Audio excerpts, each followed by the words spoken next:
Hello साथियों, मैं BL लूणा मेरे यूट्यूब चैनल स्टडी टाइम में आपका हार्दिक स्वागत करता हूं।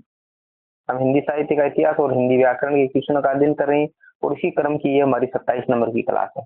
अगर आप चैनल पर पहली बार विजिट कर रहे हो तो चैनल को सब्सक्राइब कर ले, बेल आइकन को ऑल पे प्रेस कर ले ताकि मेरे आने वाले हर वीडियो का नोटिफिकेशन आपको मिलता रहे। वीडियो को अंत तक पूरा वॉच करें और आपके कितने क्वेश्चन है वो सही होते हैं वो मेरे को आप कमेंट करके बताएं। वीडियो पसंद आती है तो इसको लाइक करें और अपने दोस्तों के साथ में भी शेयर करें। किसी भी क्वेश्चन में आपको डाउट या कंफ्यूजन रहता है तो आप मेरे को कमेंट करके पूछ सकते हैं। अब बिना समय गंवाए बात करते हैं पहले क्वेश्चन की। तो आज का हमारा जो पहला क्वेश्चन है वो है, रीति काल को अलंकृत काल किसने कहा? मोस्ट क्वेश्चन है, कई बार एग्जाम में पूछा जा चुका है। मिश्र बंधुओं ने, विश्वनाथ प्रसाद मिश्र ने, आचार्य रामचंद्र शुक्ल ने और इनमें से कोई नहीं। तो देखिए, रीति काल को अलंकृत काल है वो मिश्र बंधुओं ने कहा था, मिश्र बंधुओं ने कहा था। बाकी विश्वनाथ प्रसाद है, उसने इसको श्रृंगार काल कहा था। क्या कहा था? श्रृंगार काल। आचार्य रामचंद्र शुक्ल है, उसने इसको रीति काल कहा था, रीति काल। तो ये नाम आपको याद रखने, एग्जाम में अक्सर क्वेश्चन इनसे पूछे जाते हैं। 2 नंबर क्वेश्चन देखिए, रीति काल में रीति शब्द का प्रयोग किस अर्थ में हुआ? शब्द निरूपण, अर्थ निरूपण, काव्यांग निरूपण, इनमें से कोई नहीं। तो रीति काल में जो रीति शब्द है इसका प्रयोग है वो हमारे काव्यांग निरूपण के रूप में हुआ। स वाला ऑप्शन इसका राइट आंसर है। 3 नंबर क्वेश्चन देखिए, रीति काल का प्रारंभ किस रचना से माना जाता है? रस विलास, रसराज, व दोनों, केवल है। तो देखिए, ये कह रहा है कि रीति काल का प्रारंभ है वो किस रचना से माना जाता है, यानी कौन सी रचना आई जिससे हमने रीति काल का प्रारंभ माना कि इसमें जो रीति से संबंधित है वो विशेषताएं मिलती है। तो हमारे इसके अंदर रस विलास और रस राज दोनों ही है। श वाला ऑप्शन इसका राइट आंसर है, यानी रस राज में भी मिलती है और रस विलास में भी मिलती है। क्वेश्चन नंबर 4 देखिए, रीति काल के अंतिम कवि माने जाते हैं, यानी रीति काल का अंतिम कवि है वो कौन माना जाता है? चिंतामणि, मतीराम, केशव और गवाल कवि। तो इसके अंदर देखो द वाली ऑप्शन राइट है, गवाल कवि है वो रीति काल के अंतिम कवि माने जाते हैं। और इसकी रचना की बात करें तो इसकी रचना रस रंग, रस रंग, रस रंग नाम की इसकी रचना जो 1853 ईस्वी में प्रकाशित रचना है।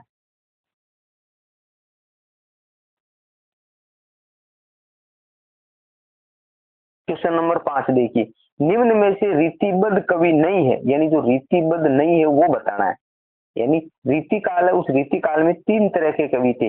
एक थे रीतिबद्ध, रीतिबद्ध, और एक थे रीति सिद्ध, रीति सिद्ध, और एक थे हमारे रीति मुक्त, रीति मुक्त। तो ये 3 तरह के कवि है हमारे रीति काल में थे। तो ये पूछ रहा है कि निम्न में से रीतिबद्ध, यानी ये जो रीतिबद्ध वाला कवि है वो नहीं है, तो वो या तो रीति सिद्ध होगा और या रीति मुक्त होगा।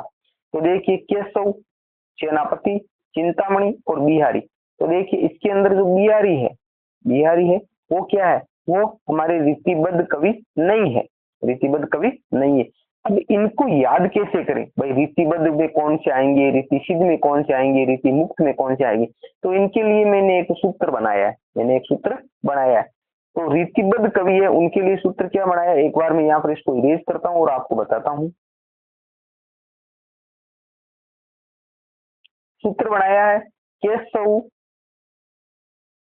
केशव पद्मा को भीख मणि दे, मतीराम रस तो भूषेना, रस तो भूषेना।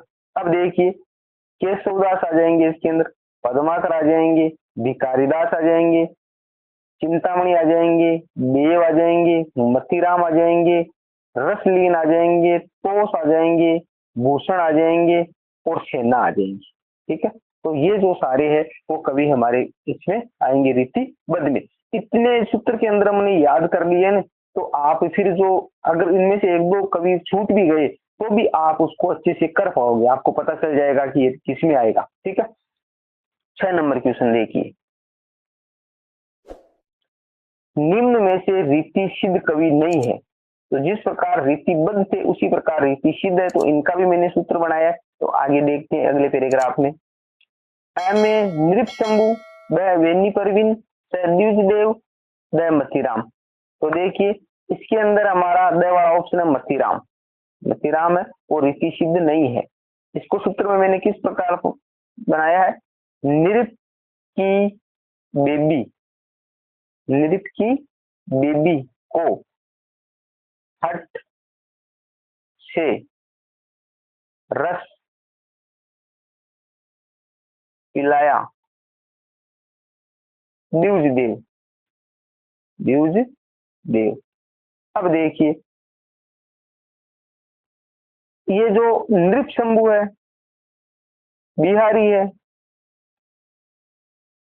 बेनी माधव हो जाएगा, बी से बिहारी हो जाएगा, हट से हटीजी हो जाएगा, रस से रसलीन है। ठीक है, उसमें जो रसिक गोविंद था, जो पहले वाले में था ना रस का नाम, वो रसिक गोविंद था, ये याद रखना, कंफ्यूजन हो गया था। यहाँ पर रसलीन है और यहाँ द्विज देव है, तो ये सारे वो हमारी रीति सिद्ध में आ जाएंगी। नृत्य की बेबी को हट से रस पिलाया द्विज देव, तो ये सारे नाम है वो हमारी रीति सिद्ध में आ जाएंगे, और वो है रीति बद में आ जाएंगे। कौन कौन से, केशव पद्मा को भीख मणि दे, मतीराम रस तो भूसेना। इस प्रकार आप इसको याद कर सकते हो। तो देखिए इसमें नृप नाम आया, तो देखो नृप शंभु आएगा, बेनी परवीन से मैंने बे से लिया है। ठीक है, तो बेनी परवीन आ गया, द्विज देव आ गया, और मतीराम इसमें नाम नहीं है, तो आप इसको कर सकते हो कि भाई ये नाम इसमें नहीं है। एक दो नाम और भी से छूट रहे हैं, परंतु अगर इतने नाम आपको याद रह जाएंगे तो आप उस क्वेश्चन को अच्छे से कर पाओगे।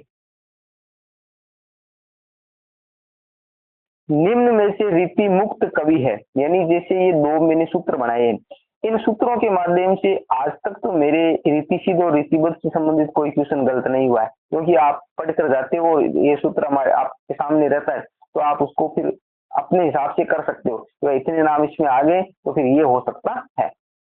निम्न में से रीति मुक्त कवि है, तो इनका मैंने सूत्र नहीं बनाया, ये 2 4 5 ही है। तो देखिए हमारे 7 नंबर है, उसके अंदर है घनानंद, बोधा, आलम, ये सभी, तो इसमें द वाला ऑप्शन है, यानी ये सभी है और रीति मुक्त है। रीति क्या है, मुक्त कवि है ये। तो इसमें ज्यादा नाम नहीं, एक नाम और बचा, जैसे ठाकुर हो गया, तो ठाकुर भी है, वो हमारी रीति मुक्त नहीं आता है। तो ये 3 4 नाम ही है, तो ये आपको ऐसे से याद रह जाते। 8 नंबर क्वेश्चन है, काव्य विवेक के रचनाकार है, काव्य विवेक के रचनाकार है केशव, चिंतामणि, बिहारी, भिखारीदास। तो देखिए काव्य विवेक है, उस काव्य विवेक के जो रचनाकार है वो हमारी चिंतामणि है। कौन है, चिंतामणि है। इसके अलावा इनकी जो रचनाएं हैं वो कविकुल कल्पत्रु है, कविकुल कल्पत्रु है, श्रृंगार मंजरी है, श्रृंगार मंजरी है, काव्य प्रकाश है, रस विलास है, और छंद विचार है। ये सारी रचनाएं हैं वो हमारे चिंतामणि की है। 9 नंबर क्वेश्चन देखिए, भूषण का जन्म हुआ था, यानी भूषण का जन्म कब हुआ था वो बात हमारे को बतानी है। 1600 ईस्वी, 1610 ईस्वी, 1613 ईस्वी, 1615 ईस्वी।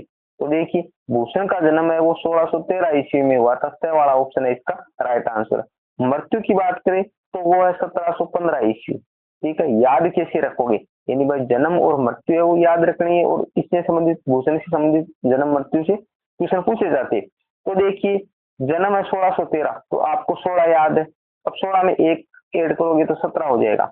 यहाँ पर 13 आया है, ठीक है, 13 में 2 ऐड करोगे, यहाँ 1 ऐड करना है, 2 ऐड करोगे तो हमारा यहाँ पर 15 हो जाएगा। तो देखो जन्म और मृत्यु दोनों याद हो जाएगी, दोनों याद हो जाएगी। तो कुछ चीजें वो इस प्रकार याद करके रखनी होती है, ज्यादा इसमें टेंशन लेने की जरूरत नहीं होती है। आगे देखिए 10 नंबर, छत्रसाल दशक के रचनाकार है, छत्रसाल दशक के रचनाकार है शिवाजी, भूषण, देव, आलम। तो छत्रसाल दशक है वो हमारी भूषण की रचना है, ब वाला ऑप्शन है इसका राइट आंसर है। बाकी भूषण की और भी रचनाएं हैं, शिवराज भूषण है, शिवराज भूषण है, वो भी हमारी भूषण की ही रचना है। इसके अलावा शिवा बावनी है, शिवा बावनी, ये भी हमारे भूषण की है। अलंकार प्रकाश है, अलंकार प्रकाश, ये भी भूषण की है। और छंदो हृदय प्रकाश है, छंदो हृदय प्रकाश, तो ये रचनाएं है वो सारी ही भूषण की है। बाकी ज्यादा मोस्ट ये शिवराज भूषण है ना, वो है। 11 नंबर क्वेश्चन देखिए, क्रिया के जिस रूप से उसके कर्ता भाव कर्म के अनुसार होने का पता चले उसे क्या कहते हैं, उसे क्या कहते हैं? ऑप्शन अगले पैराग्राफ में है। वाक्य, वाच्य, विशेषण, क्रिया विशेषण। तो इसके अंदर बड़ा ऑप्शन है वाच्य, यानी उसे वाच्य कहते हैं। वाच्य मैंने अच्छे से आपको पढ़ाए, मेरे चैनल पर उसकी क्लास उपलब्ध है, आपने अगर नहीं देखी है, अगर वाच्य में आपको कंफ्यूजन होता है तो आप जाकर देख लीजिए। एक बार क्लास आकर देख लोगे आप, तो आपको जिंदगी में वाच्य से संबंधित कोई भी कंफ्यूजन नहीं होगा और किसी भी प्रकार का डाउट नहीं रहेगा। जैसे ही क्वेश्चन आपके सामने आएगा आप अच्छे से उसको कर पाओगे। बाकी नॉर्मल में आपको बता दूं, वाच्य वो 3 प्रकार के होते हैं। वाच्य क्या होते हैं? एक तो कर्तृवाच्य होता है, एक हमारा कर्मवाच्य होता है और एक भाववाच्य होता है। ये वाच्य 3 प्रकार के होते हैं, ठीक है। और मैंने अच्छे से इनको समझाया, तो आप जाकर देख सकते हो। 12 नंबर क्वेश्चन देखिए, 12 नंबर क्वेश्चन है, कर्तृवाच्य में क्रिया प्रयुक्त होती है, यानी कर्तृवाच्य उसमें क्रिया कौन सी अकर्मक होती है, एक सकर्मक होती है, कौन सी क्रिया प्रयुक्त होती है? अकर्मक, सकर्मक, ये दोनों, केवल सकर्मक। तो देखो कर्तृवाच्य उसके अंदर ये दोनों यानी सकर्मक और अकर्मक दोनों ही क्रियाएं प्रयुक्त होती है। अकर्मक भी काम में ली जाती है और सकर्मक भी काम में ली जाती है, और दोनों ही प्रकार से वो क्या है, वाक्य हमारा कर्तृवाच्य हो जाता है। कैसे हो जाता है इसको मैंने अच्छे से समझाया, आप वाक्य वाली क्लास देखिए। बच्चा रोता है किस प्रकार का वाक्य है? बच्चा रोता है किस प्रकार का वाक्य? कर्तृवाच्य, कर्मवाच्य, भाववाच्य, इनमें से कोई नहीं। तो ये हमारा कर्तृवाच्य है, यानी बच्चा रोता है। तो देखो बच्चा रोता है तो काम को करने वाला सिर्फ अकेला बच्चा ही है, रोने का काम कौन कर रहा है? भाई बच्चे का काम है रोना, और रोने का काम है वो बच्चा कर रहा है। तो यहाँ पर कर्तृवाच्य है, क्योंकि कर्म तो है ही नहीं इसके अंदर, भाई कर्म तो है ही नहीं, तो इसको कर्मवाच्य कैसे करेंगे? तो मैंने आपको बताया था कि कर्तृवाच्य में क्रिया सक्रमक भी हो सकती है और अक्रमक भी हो सकती है। दूसरी बात, इसे सक्रमक कैसे? राम पुस्तक पढ़ता है, राम पुस्तक पढ़ता है। अब देखिए, अब यहाँ पर कैसे पता लगाएं कि ये वाक्य है ना, इस ये भी कर्तृवाच्य का ही है? तो यहाँ पर देखो पुस्तक क्या इसके अंदर कर्म है, पुस्तक यहाँ पर कर्म है और यहाँ पर कर्म नहीं था, यानी ये अकर्मक था और ये सक्रमक है। तो दोनों ही अकर्मक और सक्रमक दोनों क्रियाएं होते हुए भी वाक्य क्या है? कर्तृवाच्य का है। कैसे हुआ कि यहाँ पर तो देखिए कर्म नहीं है तो भी हमारा बच्चा रोने का काम कर रहा है, तो पूरा काम है वो बच्चे पर हो रहा है, तो इसलिए ये कर्मवाचक तो कर ही नहीं सकते, क्योंकि कर्मवाच्य नहीं होगा, भाई कर्तृवाच्य ही होगा, क्योंकि कर्म तो है नहीं, तो इसमें तो कोई लफड़ा नहीं है। परंतु इसमें है ना, अब कर्म भी है और कर्ता भी है, तो यहाँ पर हम किसको करें? तो प्रभाव किस पे पड़ रहा है? तो देखिए ऐसे वाक्य जब आए तो आपको करना क्या है? जैसे राम पुस्तक पढ़ता है, तो राम क्या है? कर्ता है, राम करता है और पुस्तक क्या है? ये कर्म है। अब देखिए जब हम राम को चेंज करते हैं, राम को चेंज करते हैं और क्रिया अगर चेंज हो जाती है तो वो वाक्य कर्तृवाच्य का है। समझ रहा अच्छे से? करता है उसको चेंज करते हैं और क्रिया अगर चेंज हो जाती है तो वो वाक्य कर्तृवाच्य का है, और अगर कर्म को चेंज करते हैं और क्रिया चेंज हो जाती है तो वाक्य है वो कर्म वाच्य का है। समझ गए? अब देखिए यहाँ पर राम क्या है? राम पुल्लिंग है, राम क्या है? पुल्लिंग है। अब इसको हम स्त्रीलिंग करेंगे, तो यहाँ पर राम की जगह हमने लिखा सीता, सीता पुस्तक पढ़ती है, तो देखो क्रिया क्या हो गई? चेंज हो गई। सीता पुस्तक पढ़ती है, क्रिया चेंज हो गई, तो हमारा वाक्य क्या हो गया? भाई कर्तृवाच्य का हो गया। अभी इसी में देखो हम कर्म को भी चेंज कर, कर्म से भी तो हो सकता है कर्म को चेंज करते। पुस्तक क्या है? पुस्तक क्या है?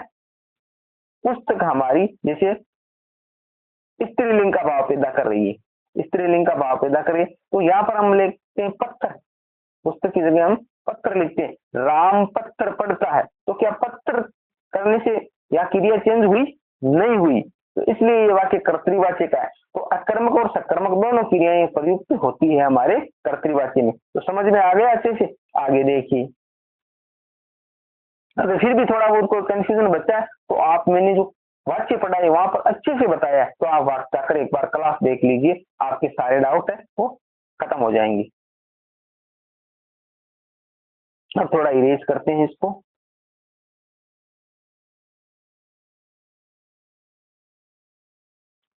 चौदह नंबर क्वेश्चन देखिए, क्रिया कर्म के लिंग वचन पुरुष के अनुसार प्रयुक्त होती है कहलाता है कर्तृवाची, कर्मवाची, भाववाची और इनमें से कोई नहीं। तो ये कह रहा है कि क्रिया कर्म के अनुसार उसका लिंग और वचन पुरुष प्रयुक्त होता है तो वो कर्मवाची कहलाती है। ये मैंने अभी आपको बता दिया कि कर्म को चेंज करते हैं, अगर क्रिया चेंज हो जाती है तो वो कर्मवाची है।